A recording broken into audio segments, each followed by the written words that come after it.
Cynthia waited years before releasing a recording of Forrest talking to a New York Times reporter. The information in the recording is very valuable to the community and proves that Jack couldn't possibly have stumbled upon the treasure chest. Towards the end of the video, Forrest talks about burying jars. He says that the jars have information that will help you find the chest. No one has ever heard anything like that said before. This is the reason why Jack couldn't possibly have found that chest. He didn't have the knowledge. This is all fabricated bullshit.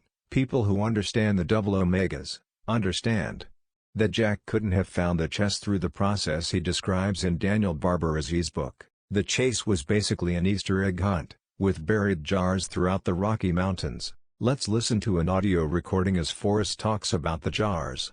The jars that I have buried, I talk about the treasure chest.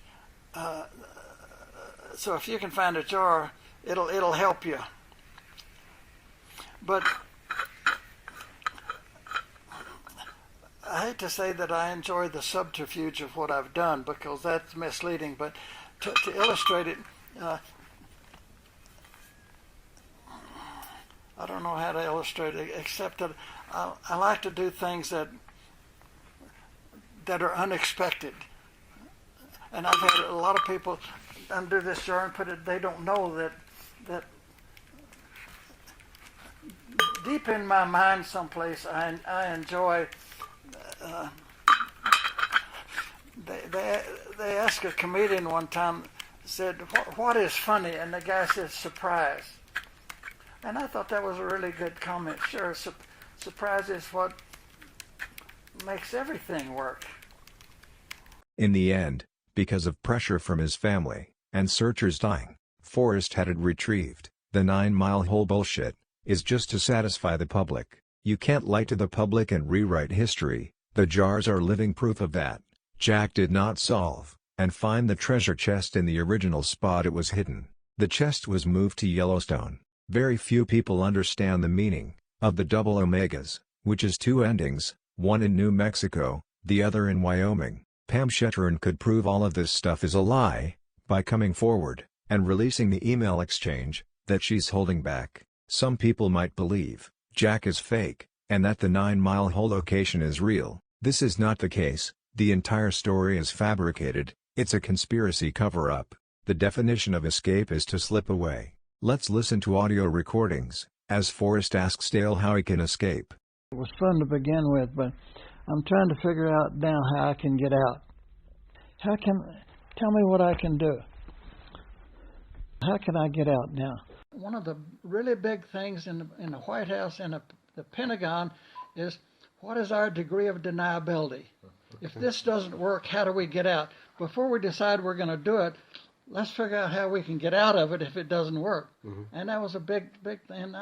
And I learned from that. And everything I did that was pretty wild in the Air Force, I figured if it doesn't work, I'll think of something, you know. I always had hole cards. Yeah. You know, let me tell you what a hole card is. Did I tell you this story? Yep. Hole cards are very important to me, as it turned out. And I'll tell you one old story. This salesman goes to Green Bay, Wisconsin. He's trying to sell aluminum pots and pans. He doesn't stay long. He's frustrated. It's raining outside. His wife and kids are 500 miles away. And he goes in this bar and sits down and orders a beer. And this big guy comes in and sits down next to him and orders a beer, and they start talking back and forth. And finally, the big guy says, well, tell me, sir, how do you like Green Bay, Wisconsin? And the salesman says, I don't like it. It seems there's nobody here but prostitutes and football players. This big guy says, well, listen, you son of a bitch, I should tell you my mother lives in Green Bay. The salesman said, oh, yeah, what position does she play? You know, he was able to play a hole card and get out of it. Okay. Very important, not only in the military, but in business. I mean, if this doesn't work, where am I? The answer was Jack. To get out is to slip away. This is why Jack talks about slip-ups. In one of the chapters in The Thrill of the Chase, Forrest slides down a fire escape to get away from school classes. It was easy to justify the time I spent in Spanish class, looking out of the big window. that was adjacent to my desk. It was on the second floor, and a beautiful old iron slide-down fire escape was just outside that window. When Miss Ford was writing Spanish words on the blackboard, I'd quickly slip through the window, and down and away. I was proud to have thought of that idea all by myself. I remember the exhilarating feeling. Fortunately, I was the only one in the class who knew that trick. Did you notice the word ford, which means to cross a river? The 9-mile hole solution is Forrest's hole card. A hole card is a secret backup plan.